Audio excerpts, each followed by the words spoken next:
Do elixir da longa vida, o meu organismo ficou muito abalado e minha alma teve de suportar todo o martírio da agonia. Quando voltei a mim, vi-me deitado no terraço do Palácio da Irmandade.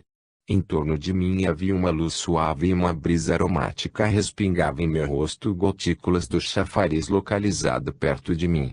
Agarrei hesitante um galho de árvore sob a minha mão. Ele era flexível, por todos os cantos. As flores emanavam aroma, os pássaros chiueavam, o prado estava verdejante. Estaria sonhando. Talvez a medonha visão da terra morta tivesse sido um pesadelo. Mas este equívoco durou pouco. No terraço apareceram alguns de nossos irmãos. Em seus rostos, normalmente serenos, li tristeza e infelicidade. Era evidente que eles haviam passado por horas difíceis. A essência primeva preservou-nos da morte, mas não nos livrou de sentimentos humanos, da dor e das paixões. Somente os magos superiores estavam invariavelmente calmos e impassíveis. Aos poucos nós fomos nos acostumando à nossa nova situação e olhávamos com indiferença, quando o planeta se foi povoando com os asquerosos espíritos, rejeitos do nosso vizinho, a Terra. Aqui se instalou Ebnari e sua interessante personalidade agradou-nos bastante. Ele é um grande sábio e um dirigente austero de seu povo diabólico e traiçoeiro. Eu não imaginava que Ebnari tivesse relacionamento com a comunidade, disse sorrindo Supramati. Seu Cicerone também sorriu. Para ser franco, ele pouco mantém esse relacionamento e nunca, sem um convite expresso, atravessa os muros de nossa irmandade. No entanto, nós sabemos que ele gosta de descansar em nosso tranquilo e pacífico abrigo.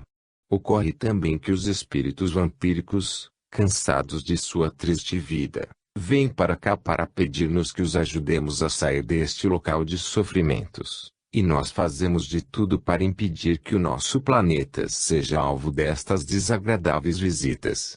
Mas isso é muito difícil. O fardo desses pobres seres, anfíbios de dois mundos, é por demais pesado. O guia se calou e apontando com a mão Dakir, que apareceu na curva da Alameda em companhia de alguns imortais, acrescentou. Seu irmão está chamando. Está na hora de vocês irem. Supramati agradeceu ao seu Cicerone e todos se beijaram em despedida. Alguns minutos depois, os nossos viajantes já se encontravam além dos limites do muro nuvioso. Capítulo 7. Perturbado, Supramati quis iniciar uma conversa sobre as particularidades da catástrofe que ceifou a vida de tantos milhões de pessoas, mas Dakir anunciou que eles ainda teriam muito tempo para isso no castelo da Escócia e que eles teriam de se apressar para ir à residência de Ebnari, que, àquela hora, já devia ter retornado para casa. Na enorme escada de basalto que levava aos seus próprios aposentos, eles viram Ebnari, que, pelo visto, tinha acabado de chegar com seus companheiros. Eles trouxeram cerca de uma dúzia de seres de ambos os sexos que estavam num estado indescritível de desespero e raiva. A densidade destes era tal, que antes poderiam ser tomados por encarnados vivos do que por espíritos. Seu rugido ouvia-se de longe.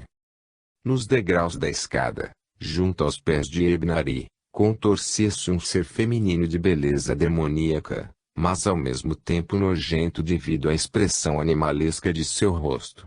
A mulher gritava em voz alta e exigia que a devolvessem à terra ou, pelo menos, à atmosfera terrestre. Sem lhe dar ouvidos, o rei das larvas empurrou-a com desprezo.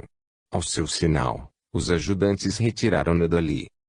Virando-se para os visitantes, Ebnari fez um sinal de saudação e disse: Desculpem-me, meus amigos, por eu recebê-los com este concerto lancinante, mas o monstro espiritual, arrancado da terra, está possesso por eu tê-lo separado de suas vítimas. E, no entanto, o que lhe falta aqui?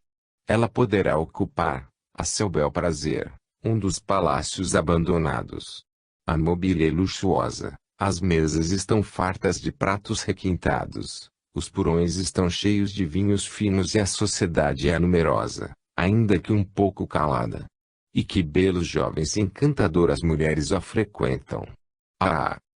Ebnari soltou uma sonora gargalhada de escárnio. Mas você está sendo muito cruel com os seus súditos, observou Dakir.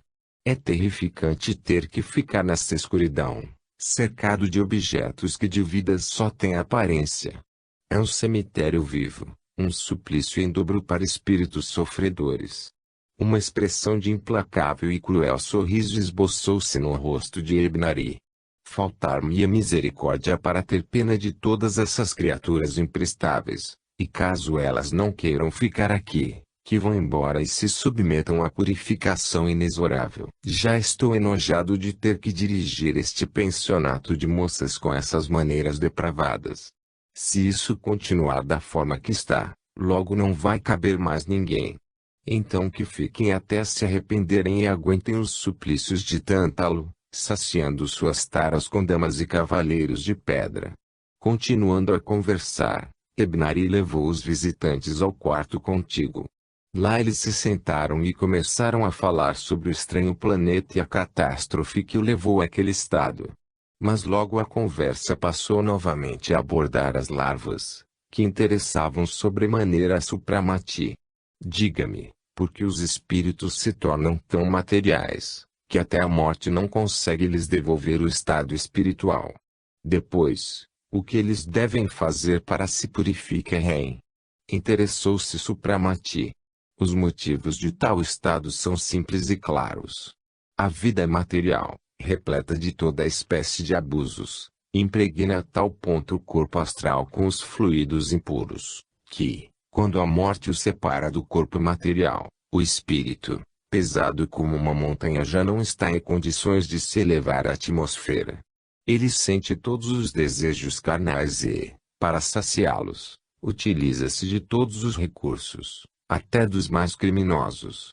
O que se refere à purificação desses sujeitos, ela se processa muito lentamente e é difícil, exigindo arrependimento, concentração e orações ardentes.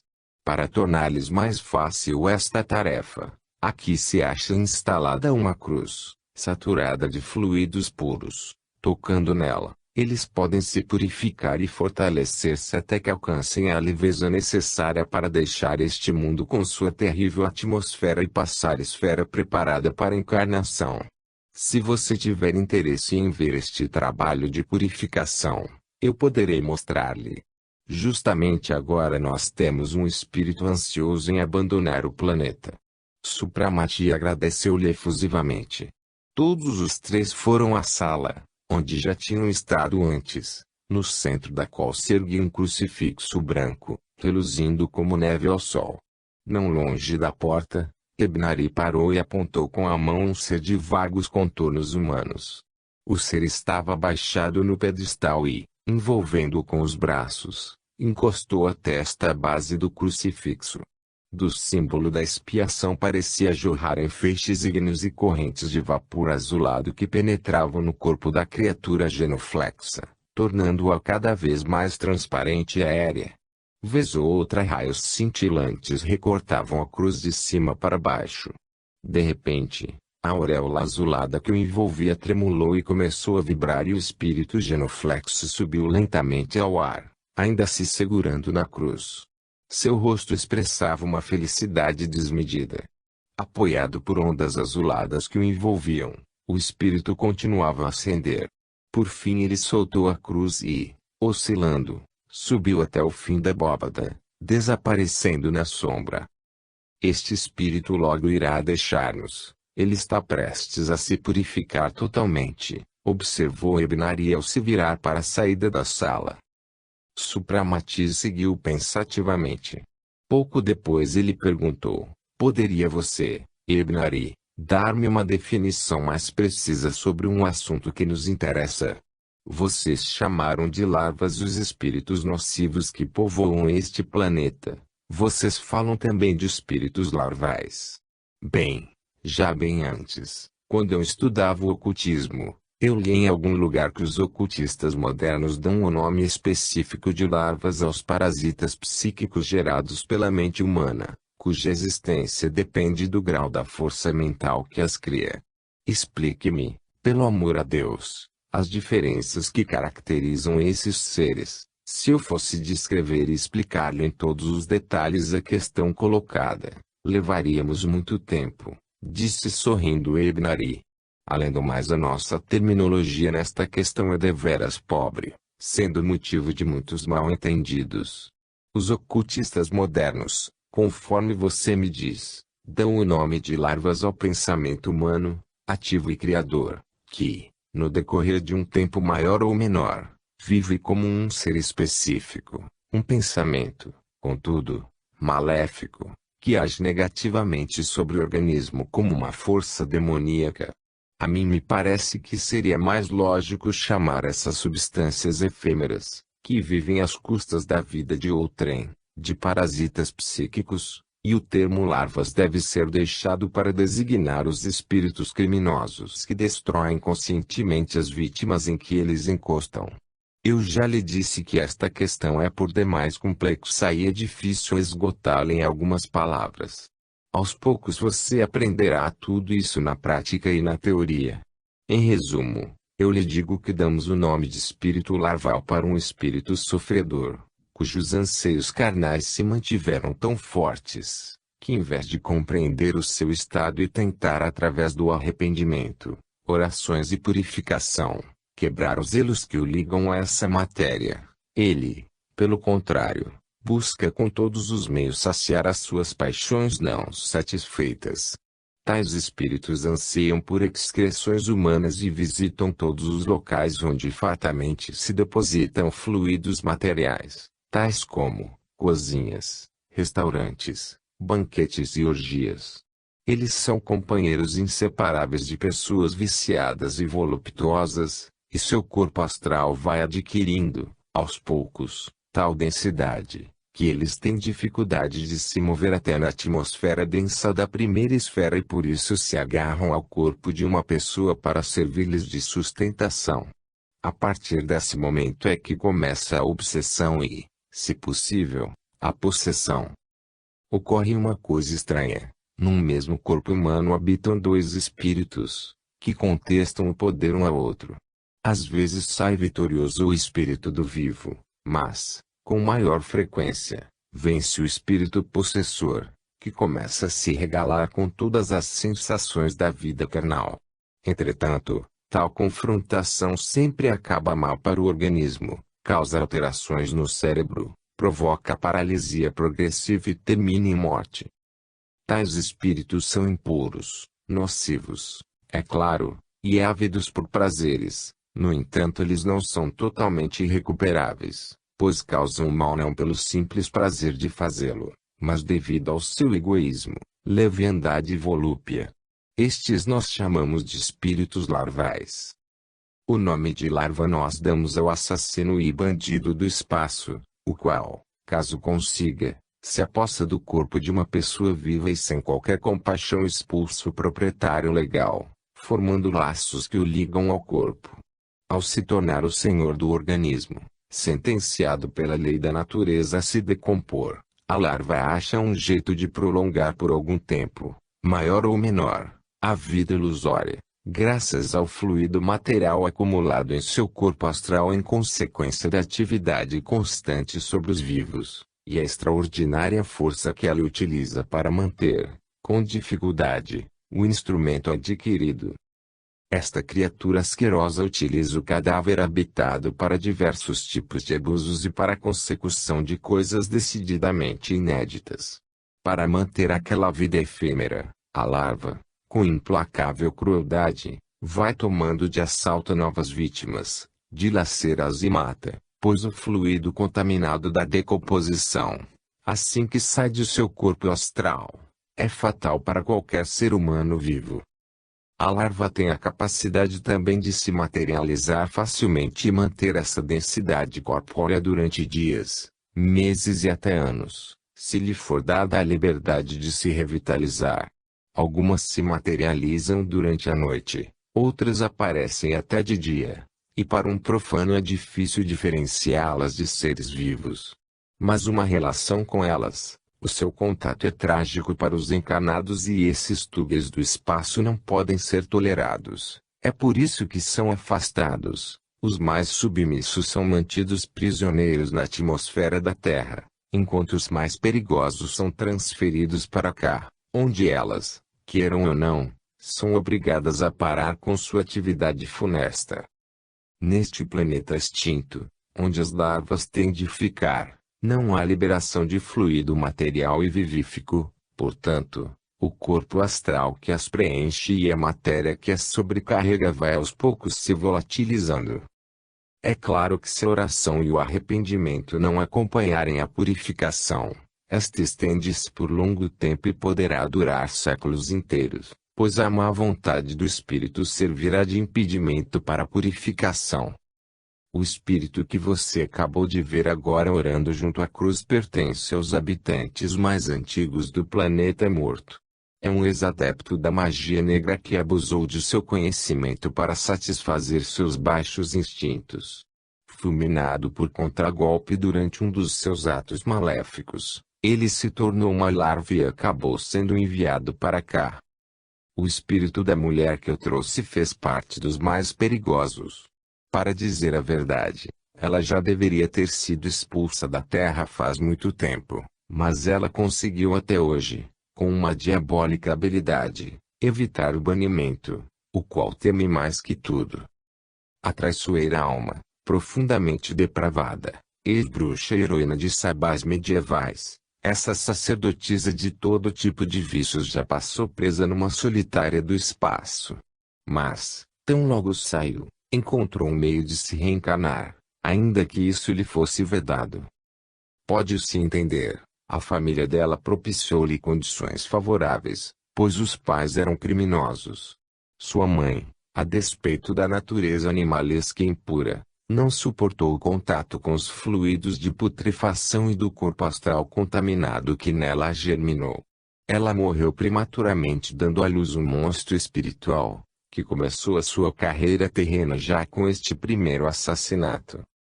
Depois, tudo correu como era de se esperar. Absorvendo inconscientemente o sumo de todos que a rodeavam, os quais enfraqueciam, definhavam e sucumbiam, este ser mortífero foi crescendo até se tornar uma moça, e conseguiu achar para si um ambiente adequado.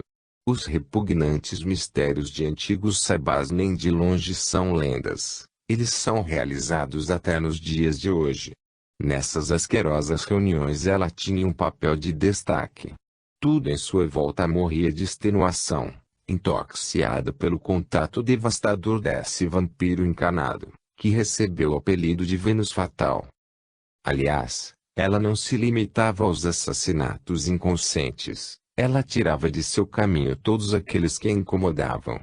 Acidentalmente, se aqui existe alguma coisa acidental, ajuntou com um sorriso de mofa Ebnari, acidentalmente. O veneno que se predestinava à sua rival foi tomado por ela mesma, e ela morreu poucos dias depois. Sua fúria, no momento que ela se encontrou no espaço, é impossível de ser descrita. Todas as suas paixões animalescas tempestearam em seu ser e para satisfazê-las ela recorreu às atividades diabólicas. Em pouco tempo ela praticou 10 assassinatos. No 11º eu a peguei, como se diz, em flagrante, e pus termo às suas andanças, trazendo-a para cá para ela refletir sobre seus êxitos passados e se amainar. Ela só irá sair da minha capital depois de se purificar, mas ninguém irá apressá-la, finalizou Ebnari com seu habitual riso ríspido e desdenhoso. Supramati ainda quis fazer algumas perguntas, mas Ebnari balançou a cabeça e disse: por hoje basta. Está na hora de você, Dakir, levar o seu neófito. A agitação passada por ele, mas as condições em que ele se encontra, são demasiadamente fortes até para seu corpo imortal. Você tem razão. Eu mesmo estou vendo que é hora de irmos, concordou Dakir. E assim, até o nosso próximo encontro na Terra, terrível senhor das larvas e protetor de suas vítimas. Ebnari suspirou. Cansa-me muito a minha missão e o asqueroso mundo de vícios para onde fui chamado para trabalhar. Frequentemente fico aborrecido e enojado da crueldade que eu tenho de empregar, mas não há o que fazer. As leis têm de ser respeitadas. A vida é material, para os encarnados, a vida no espaço, para aqueles que chamamos de mortos. Cada um tem de ficar e trabalhar em sua esfera, e eu sou obrigado a cumprir até o fim a tarefa que assumi voluntariamente. Continuando a conversar, eles saíram para a escada de granito, onde aportaram ao chegarem àquela cidade estranha. Dakir ergueu seu bastão. No ar desenhou-se um sinal flamejante. No mesmo instante a cabeça de Supramati tonteou e ele sentiu uma poderosa rajada de vento levantá-lo impetuosamente ao espaço. Logo depois veio aquela sequência de solavancos, iluminação inusitada, vibrações lancinantes fizeram Supramati concluir que eles haviam adentrado as camadas atmosféricas da Terra. Ao sentir uma forte e inesperada sacudida, como se tivesse topado em alguma coisa, o voo teve o seu término. Supramati verificou surpreso que eles se encontravam no pavilhão de cristal de onde partiram em aventura ao mundo da quarta dimensão. O pavilhão agora estava iluminado em uma espécie de luz púrpura e junto da mesa estava Nara, colocando em 2 taças um líquido vermelho flamejante de uma ânfora dourada. Tome, Dakir. Ele, sem falta, terá que descansar. Suas forças estão totalmente esgotadas devido ao estado insólito do corpo. Supramati mal ouviu as últimas palavras da esposa, levando aos lábios dele a taça. O líquido aromático encheu seu organismo de calor vivífico e de bem-estar extraordinário. Uma profunda sonolência dominou e ele perdeu os sentidos. Quanto tempo durou aquele sono profundo, feito morte, nem ele tinha condições de dizer. Quando abriu os olhos, estava deitado numa grande cama com colunas e baldaquino, em seu dormitório no velho castelo escocês. As cortinas estavam meio levantadas e deixavam penetrar raios brilhantes de sol, vertendo reverberações douradas no fundo escuro do tapete. Nos primeiros instantes, ele não conseguia se lembrar de nada e sentia só uma necessidade premente de ar fresco e luz. Saltando da cama, correu até a janela e abriu. Uma corrente de ar puro e refrescante bafejou-lhe o rosto. Ele se debruçou no parapeito e inspirou avidamente o sopro do oceano que se estendia diante dele. Os raios do sol ascendente inundavam em ouro as ondas eternamente inquietas. Aos poucos as vagas lembranças começaram a despertar em seu cérebro, mas os quadros que se erguiam de sua viagem aérea eram a tal ponto estranhos, que o ceticismo inerente a ele assomou-se-lhe imediatamente. Com um sentimento misto de desconfiança e irritação, Supramati perguntava-se se Nara e Dakir ousaram fazer uma brincadeira de mau gosto com ele, levando-o a ter alucinações para fazê-lo acreditar que ele realmente havia feito uma viagem ao mundo do além-túmulo. Supramati espreguiçou-se e já quis chamar o criado para ordenar que lhe trouxessem roupa para se vestir, quando estacou e resmungou pensativo. Que diabos! Eu me lembro bem de ter vivido uma sensação diferente. Estou sentindo agora o peso do corpo e antes eu estava tão leve que podia pairar no ar e até perdia equilíbrio. E então, lembrou-se claramente de tudo. Sarmiel, com sua terrível lógica diabólica, o planeta morto, os irmãos imortais e Ebnari com seus nefastos súditos. A impressão destas recordações era tão forte, que ele se recostou por uns instantes à parede, apertando a cabeça com as mãos. Como se em sonho, Supramati dirigiu-se até a campainha. Ele queria se vestir e ir falar com Dakir, mas de repente viu surpreso um objeto volumoso sobre a mesa ao lado da cama. Supramati aproximou-se rapidamente e julgou tratar-se de um fragmento de pedra, arrancado de uma rocha. Mas, mal se inclinou sobre ele, de seus lábios soltou-se um grito contido de estupefação e ele se apoiou sobre a mesa, tremendo de perturbação. Diante dele estava a prova de que a viagem ao mundo do além-túmulo não fora um sonho. A superfície da pedra parecia estar coberta por uma delicada vegetação de cor azul esverdeado. Naquele outrora suave leito repousava o corpo de um bebê, a obra insigne da infausta e trágica arte da natureza. As mãozinhas e os pezinhos mácios e delicados do pequeno ser pareciam serem feitos de marfim escurecido. Sua cabecinha cobria-se de madeixas negras como asa de corvo e sua boquinha estava semi-aberta. Com as mãos trêmulas, ergueu Supramati a pedra e começou a examinar interessado aquele ser, nascido no outro planeta, testemunha muda do terrível desastre. Os grandes olhos cinza esverdeados da criança pareciam fitá-lo com um límpido olhar sorridente. Os pequenos e encaracolados fios de cabelo, grudados na testa, pareciam serem flexíveis e sedosos. No entanto, tudo era tão sólido como pedra. Com que terrificante rapidez teriam agido os mortíferos gases para resguardarem em suas vítimas aquele aspecto da vida? E de que forma Dakir conseguiu trazer para ali aquele fragmento pesado de pedra? Depois de colocar o bebê sobre a mesa, Supramati cobriu-o com um lenço e decidiu guardar aquela estranha obra de arte numa vitrine especial. Vestindo-se rapidamente, ele foi ao aposento da esposa. Sentia uma necessidade irreprimível de vê-la para transmitir-lhe as suas impressões e fazer algumas perguntas. Em sua excitação, pensou até em acordar Nara se ela estivesse dormindo. No entanto, esta já havia acordado e estava sentada junto da porta aberta do balcão, folheando um livro. Nara. De fato, é preciso ter uma cabeça boa para não endoidar de tantas aventuras. Quando eu penso no que vi e passei, torno a achar que aquilo foi sonho. Nara estendeu-lhe sorrindo a mão e fazendo-o sentar-se com ela no sofá ao lado, disse jovialmente. Não será toda a nossa vida, meu querido, um sonho ininterrupto. Até os acontecimentos de nossa vida eterna passam de lado à semelhança dos quadros alternáveis de decorações teatrais, que mal aparecem, desaparecem de novo. Mas conte-me as impressões e as peripécias de sua inusitada viagem ao mundo do além. Supramati contou emocionado tudo o que viu e sentiu.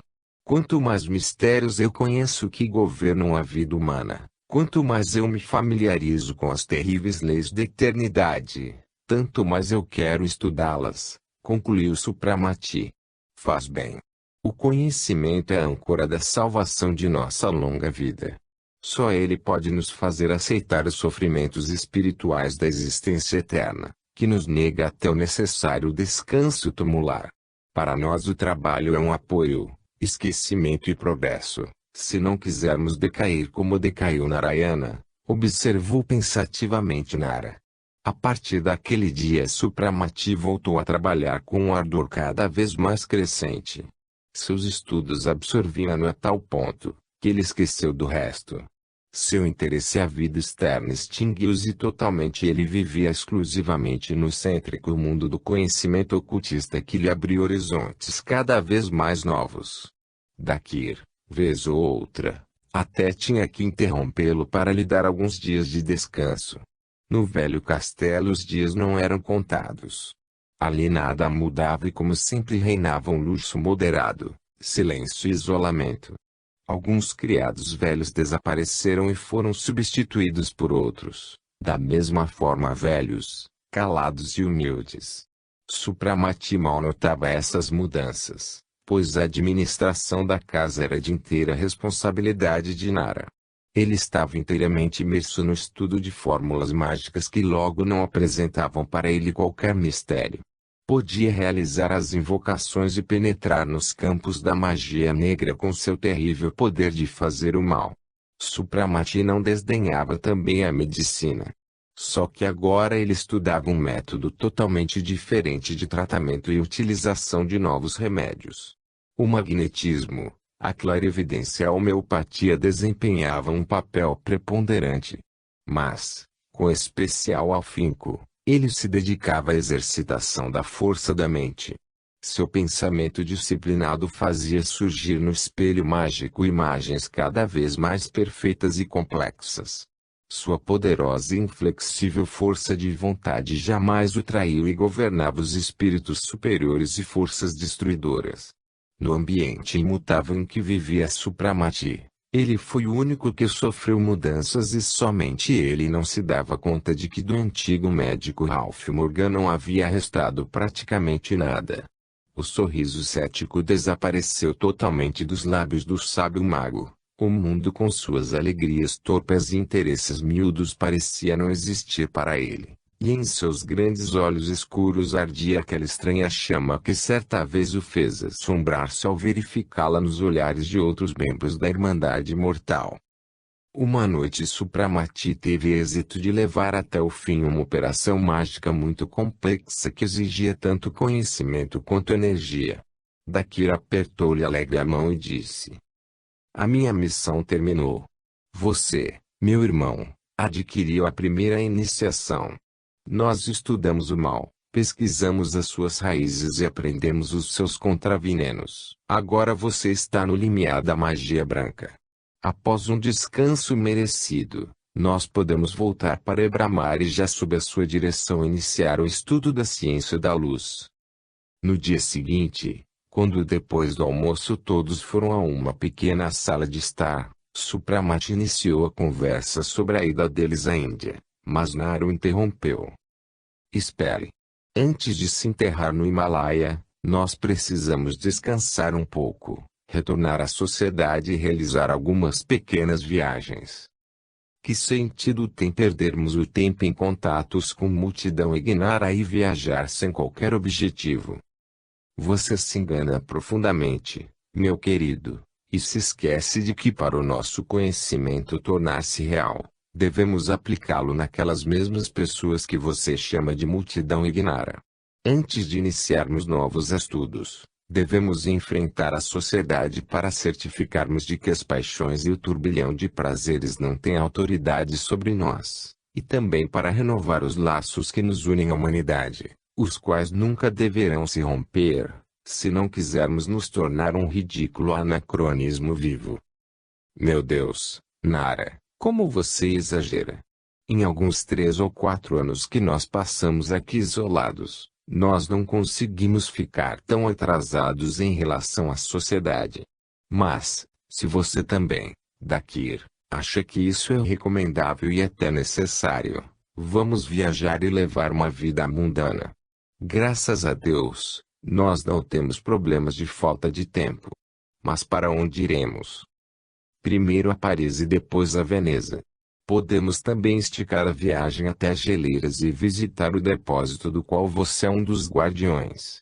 Depois iremos ao Castelo da Irmandade, quando chegar a hora de nos reunirmos lá para relatar o nosso trabalho e traçar o programa para o futuro.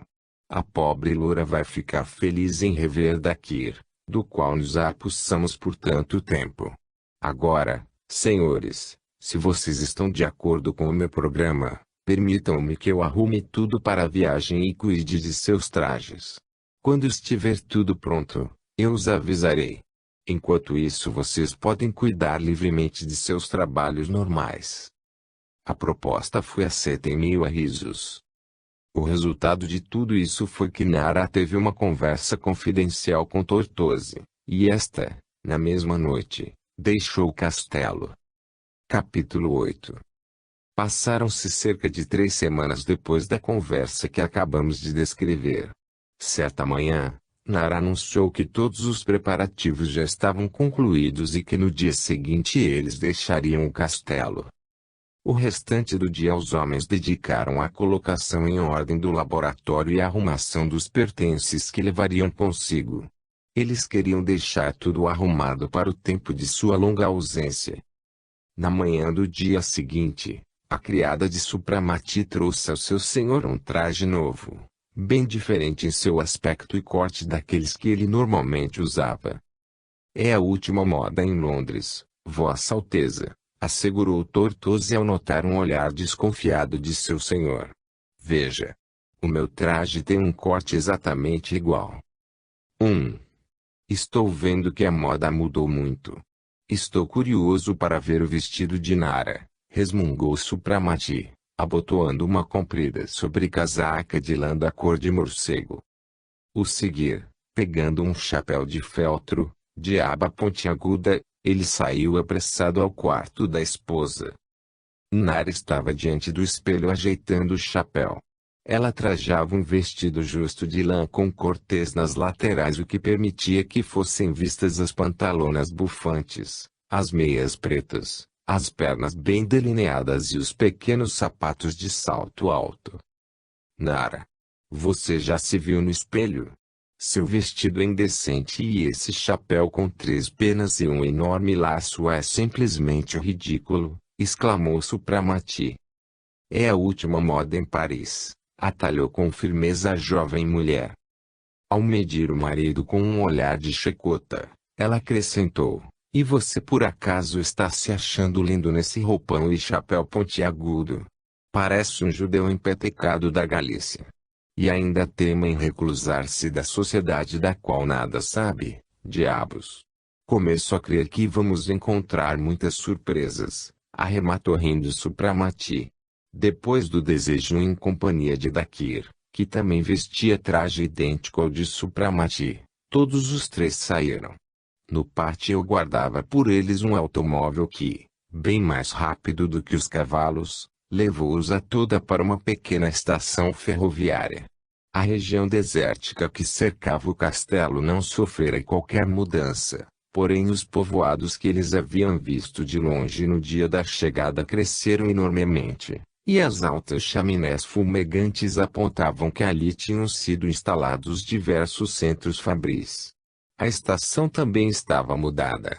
De um pequeno prédio, perdido na vastidão ao redor, ela se transformou numa enorme estação, executada exclusivamente em ferro e vidro, erguendo-se no centro da formosa cidade cujas casas e graciosos chalés, cercados por jardins, espalhavam-se ao longe em redor. Pensativo e cada vez mais surpreso ia contemplando Supramati e tudo em volta, começando a desconfiar de que ele passou no velho castelo bem mais tempo do que havia imaginado. Nos primeiros dias de sua permanência na Escócia, Supramati recebia e lia jornais. Entretanto, ao se entregar cada vez mais aos estudos, ele começou a deixar a leitura no segundo plano.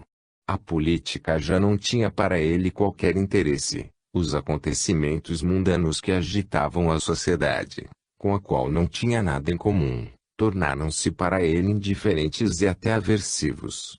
Mas, agora, na ânsia de recuperar as suas informações sobre a vida moderna, assim que eles entraram no saguão da estação, ele começou a procurar sofregamente um vendedor de jornais. Não encontrou nenhum. Por outro lado, ele viu uma espécie de mostrador que girava ao redor de seu eixo. Em cada compartimento havia diversos periódicos. Embaixo, uma máquina automática indicava o preço de cada jornal. Um minuto depois, Supramati segurava nas mãos um exemplar do Times. Um tremor nervoso atravessou-lhe o corpo.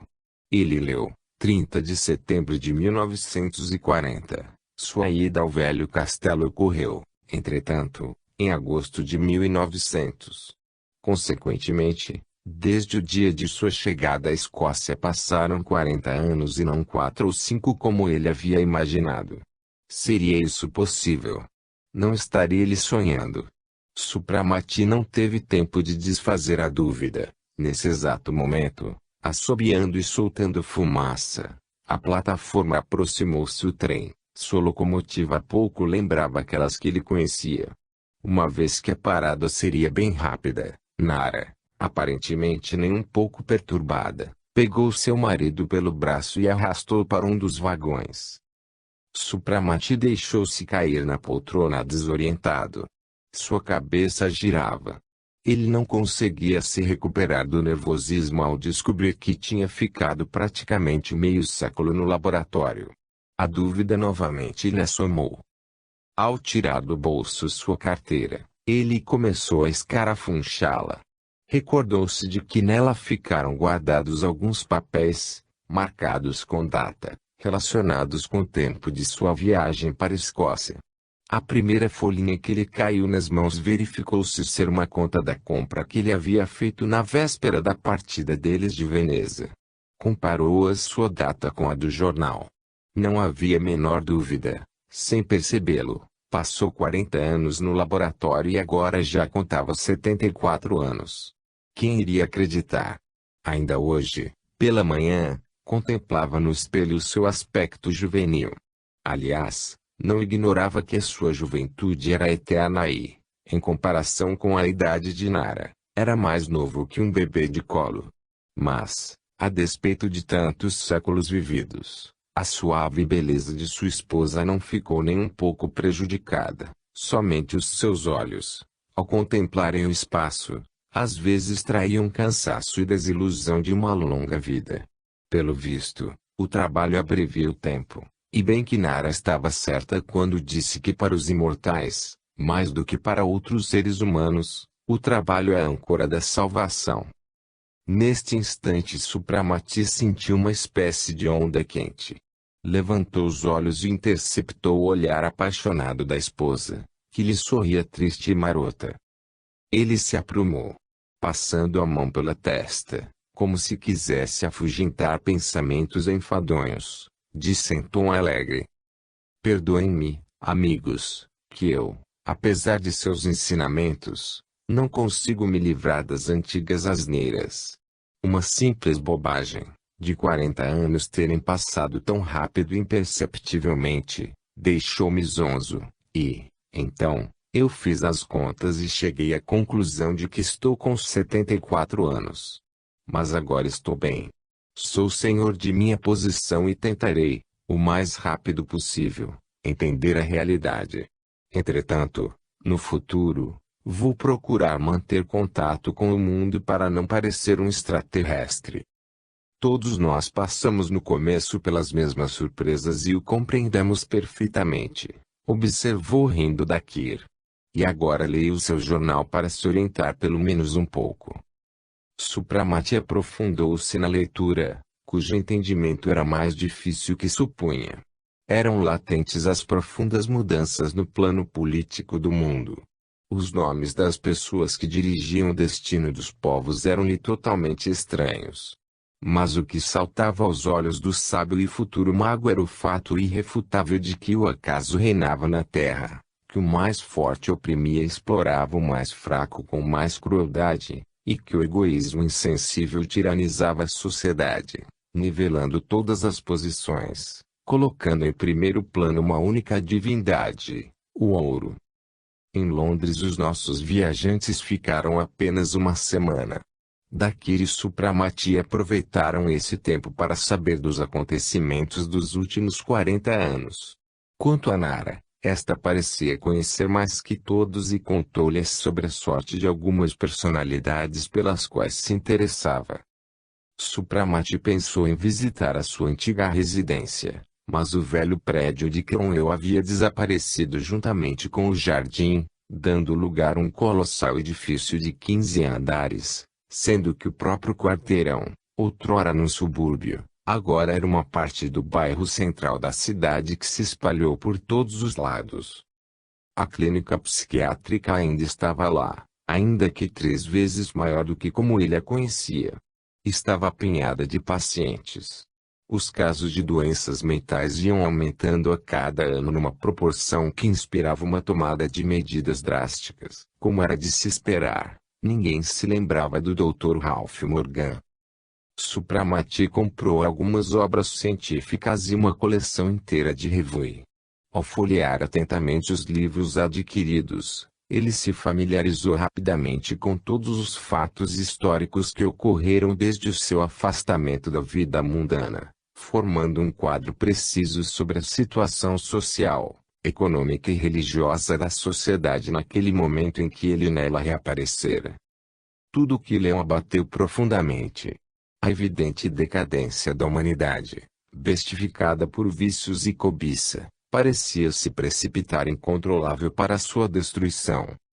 Algumas tentativas humanitárias de extinguir as chamas da guerra não lograram êxito. Por 2 vezes o mundo ficou inundado de sangue e coberto por cadáveres.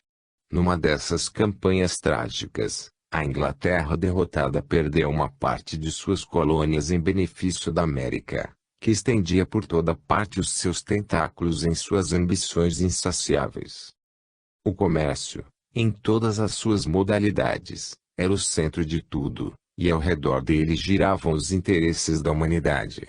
O ouro, a mais terrível força diabólica, saiu das trevas e reinava aberta e autoritariamente como o único ídolo do universo, abalou os tronos, enfraqueceu a igreja, destruiu a moralidade, substituiu a justiça pela violência bruta da riqueza. As mãos mais sujas, desde que tivessem ouro, podiam profanar impunemente os altares mais puros e escarnecer de qualquer direito e honra.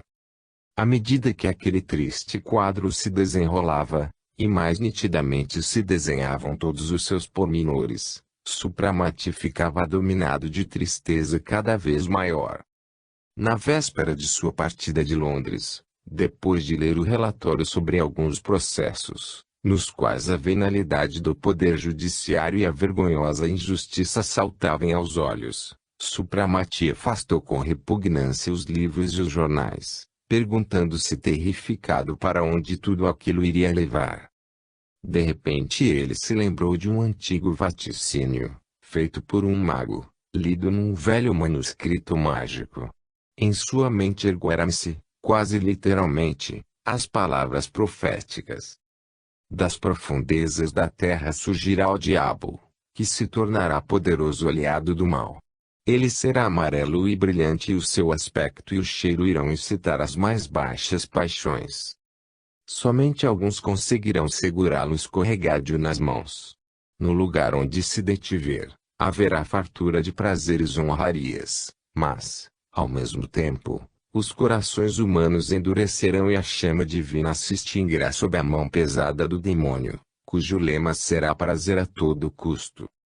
Depois chegará o tempo em que, tendo-se entediado de viver entre os seus eleitos, esse terrível e escapadiço demônio aparecerá na arena social à procura de poder, honrarias e veneração. Elevado ao trono por seus adeptos e súditos, ele a todos subjugará, tudo comprará e zombará da aniquilação total. Em seu desmedido e desenfreado orgulho, o desavergonhado demônio exigirá que as virtudes se prostrem aos seus pés e que as grandes verdades o sirvam como escravos. Ele ameaçará a ira dos seus súditos, se não lhe trouxerem a virtude ridicularizada e enlameada, outrora objeto da veneração. E sua vontade será satisfeita. A justiça coberta de lama, com a boca espumando ouro, com as mãos sujas amarradas, perderá a capacidade de pronunciar a verdade e julgar imparcialmente. O amor pervertido e vendável se transformará em depravação asquerosa, em cujo rosto irão cuspir. A misericórdia será apenas uma justificativa para os abusos, um termo convencional para tirar dinheiro dos tolos e, finalmente, a fé, essa consolante divina, banida e ridicularizada, não irá mais iluminar com os raios de esperança os corações e os rostos martirizados, desfigurados por dúvida, revolta e paixões desorganizadas. Nessa época o bezerro de ouro irá reinar sobre todo o mundo e aos seus pés rastejará a humanidade ultrajada. Então chegará a hora, quando Deus verdadeiro, Criador do universo, ficará entediado com tantos crimes, e ele se insurgirá contra o enganador que o havia rejeitado, que lhe tomou lugar, falou de seu nome e zombou de seus servidores puros. E a ira de Deus desabará sobre esse rebanho bípede, e a voz, feito um trovão, retumbará no espaço insondável. Insensatos! Se o demônio de ouro é tudo o que vocês querem, então fiquem com ele e se regalem daquilo que ele oferece, mas tudo o que eu lhes dei, eu mesmo tomarei de volta. E o Senhor chamará todas as suas criaturas que não veneraram o demônio e lhes perguntará se eles preferem ficar na terra ou segui-lo. Então as criaturas inquiridas exclamarão em pranto: leve-nos, Senhor. Só a você nós veneramos e só em sua misericórdia nós temos fé. O demônio é nosso inimigo. Ele nos persegue e destrói. E terá início uma grande migração. as aves, os peixes, o gado doméstico e os animais selvagens, tudo que povoava o ar, as águas, as florestas e as planícies, tudo que alimentava, vestia e divertia os homens, desaparecerá da face da terra. Em seguida desapareceram as flores, as árvores e a grama, seguir-lhes-ão as fontes de água e os rios. Tudo isso fugirá e encontrará abrigo no seio do Eterno. E a terra estéril se transformará em deserto, onde resplandecerão soberbos os magníficos palácios repletos de tesouros, mas não haverá o pão de cada dia. Então, ao ver a morte se aproximando de todos os lados, um grito de terror se soltará do peito da humanidade criminosa. Esta chamará pelo demônio, mas ele ficará surdo aos gemidos e queixumes, pois ele era grande, poderoso e zombador só até aquele momento em que explorava a natureza criada por Deus, enquanto usava e abusava de suas criaturas. Levadas ao desespero, as pessoas irão andar em barras de ouro, mas a procura por alimentos será inútil e o impassível e inclemente demônio irá rir da impotência delas. Elas, que tudo venderam e se humilharam por um punhado de ouro, não saberão nem orar. O Senhor, ao ver seus templos vazios e o seu nome olvidado, não suavizará a sua ira e entregará esse ingrato gênero humano à morte cruel que ele mesmo preparou para si. Supramati estremeceu. A profecia coincidia com a de Brahma, e tudo que ele leu e estudou era uma prova de que os homens se precipitavam em direção do fim prenunciado. E o destino dele era ser uma testemunha dessa terrível catástrofe, dessa agonia medonha do mundo inteiro. Oh, que traidora é Narayana! E por que é que eu fui tomar a taça sedutora da vida eterna? Murmurou Supramati. Na noite do dia seguinte os nossos viajantes chegaram a Paris. A carruagem que esperava por eles levou-os rapidamente ao palácio de Supramati. A eletricidade inundava praticamente com a luz do dia todas as ruas. Por cima das ruas, em trilhos aéreos corriam pequenos trens cheios de passageiros. Por todos os cantos elevavam-se prédios de 15 ou mais andares. A atividade febril da metrópole cresceu de forma patente. No dia seguinte, Supramati e Dakir decidiram dar um passeio pela cidade para estudar a fisionomia de Paris. Em Londres, eles pouco saíram de casa, ao se dedicarem sobretudo a leituras, visando se instruir para enfrentar o mundo novo ao qual eles retornaram. O palácio de Supramati em nada mudou. De seus muros, como antes, podiam ser vistas as folhagens amareladas das árvores seculares.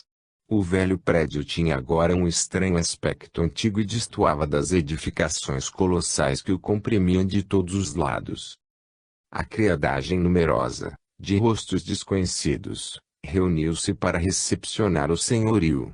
Todos os criados, pelo visto, tinham uma especial predileção por maneiras refinadas. Desde o serviçal, a fazer mesuras constantes imbuídas de dignidade própria, até a camareira, vestida em saia de seda, de relógio e anéis nos dedos, que saudou Nara com reverência de corte, todos observavam entre si uma rigorosa hierarquia. Ordenando que o jantar fosse servido o mais rápido possível, Supramati foi ao seu aposento para trocar de roupa, e, ao retornar em seguida à sala de jantar, nela encontrou surpreso um homem, provavelmente o mordomo, com ares de um funcionário graduado de ministério. Ele dirigia cerca de uma dúzia de jovens que desembrulhavam cestos e passavam aos criados os pratos prontos de um loto jantar. Por que é que trouxeram a comida em cestos? O cozinheiro não foi avisado de nossa vinda? Perguntou Supramati. Vossa Alteza então desconhece que mesmo pessoas tão ricas como o senhor não têm condições de manter um cozinheiro? Esse tipo de empregado doméstico já não existe mais. Agora temos catedráticos em gastronomia que dirigem fábricas de alimentos que abastecem a população. Verdade? Depois de morar muito tempo na Índia, onde tudo é tão conservador, eu ainda não tive tempo de me familiarizar com os novos hábitos de Paris. Há muitas fábricas desse tipo. Como é que elas conseguem satisfazer o público? Perguntou sorrindo Supramati. Existem vários tipos de fábricas: cozinha aristocrática, burguesa e popular. Os catedráticos em gastronomia, que dirigem as instituições da primeira categoria, ganham até 100.000 francos, os da segunda, 60, e os da terceira, 40. Seus auxiliares também ganham bem. O cardápio dos desejuns, almoços e jantares é publicado todos os dias pela manhã e os pratos escolhidos são levados aos clientes através de dutos pneumáticos especiais. Devido à ausência de Vossa Alteza, o palácio não foi equipado com esses dutos. Assim, eu ordenei que os pratos fossem trazidos por entregadores. O meu contrato prevê que eu devo cuidar de tudo que se referir ao serviço de mesa de Vossa Alteza. O resto não é da minha conta. Tudo isso é maravilhoso. Mas por que eu vejo aqui tantos criados? Seu número é por demais grande para servir a 3 pessoas apenas. Isso é à primeira vista. Cada um desses criados é um especialista que se formou numa determinada profissão. Por exemplo, cuida somente de bebidas e deve saber que tipo de vinho corresponde a um determinado prato. Além disso, é de praxe que nas casas de alto nível haja sempre 2 turnos de empregados, pois em razão das recepções, grande número de convidados e a necessidade de se levantar cedo e dormir tarde, o serviço torna-se muito estafante. Além disso, é muito difícil encontrar pessoas que se disponham a aceitar este trabalho duro. Espero que Vossa Alteza não tenha nada contra por eu ter recorrido ao método usual. Absolutamente. Eu quero que tudo seja feito de acordo com o costume local. Neste instante na sala de jantar entrou Dakir, seguido de Nara, e todos os 3 se sentaram à mesa. O jantar estava magnífico, mas compunha-se essencialmente de pratos de carne, e como os nossos viajantes haviam se desacostumado de alimentos de origem animal, optaram por não se servir deles. Futuramente, Grospen, cuide para que nos sirvam pratos vegetarianos. Espero que eles possam ser adquiridos na fábrica de alimentos, disse Supramati, dirigindo-se ao mordomo que, com áreas de importância, dirigia os criados. Sem dúvida, Alteza. A partir de amanhã a sua ordem será cumprida. E isso é até mais fácil, pois a maioria da população é vegetariana, uma vez que o número de gado e aves diminui a olhos vistos. Por quê? Já não se dedicam à atividade de pecuária e avicultura. As causas ainda não são claras, mas o fato é que as aves vêm diminuindo e tornaram-se um artigo bastante raro. Algumas espécies de peixe já não existem mais. Supramati trocou um olhar significativo com Dakir e a esposa. Os sintomas da ira de Deus já começaram, então, a se manifestar. Supramati e sua esposa foram se deitar bem tarde. A visão dos quartos que ele ocupava, quando ainda começava a nova vida de imortal, e diversos objetos que provocaram a recordação de uma série de fatos durante a sua permanência ali originaram uma jovial e animada conversa. Nara, em tom de malícia, perguntou a Supramati se ele não tinha a intenção de procurar por sua antiga paixão Perete, e até sugeriu-lhe utilizar-se do espelho mágico para localizar a antiga rival. Engraçadinha. Uma rival agora não constitui um perigo. Quanto ao espelho, eu não quero lançar mão dele em minhas investigações. Esqueçamos por enquanto os nossos estudos e a magia, vamos utilizar as faculdades humanas normais. Amanhã eu vou me informar sobre o pobre Visconde de Lormeio, que durante todo esse tempo deve ter entrado em muitas dívidas, e também sobre Perete, Lilian e a caridosa Rosalie. Serei acompanhado por um secretário que deverá vir amanhã. No mínimo ele terá o aspecto de um ministro, observou rindo Nara. No dia seguinte chegou o secretário, um homem discreto, simpático e jovem, com o qual Supramati iria à cidade. Ele tinha que passar em alguns bancos para acertar umas contas e descontar uma quantia para as despesas. Desta vez eles foram a cavalo. De seu administrador, Supramati soube que era dono de magníficos cavalos, mas que aquele meio de locomoção era um capricho de pessoas nobres. À medida que eles passavam pelas ruas bem familiares, Supramati se convencia cada vez mais do enorme progresso que foi dado em direção ao luxo e conforto. Tudo funcionava na base da eletricidade e vapor.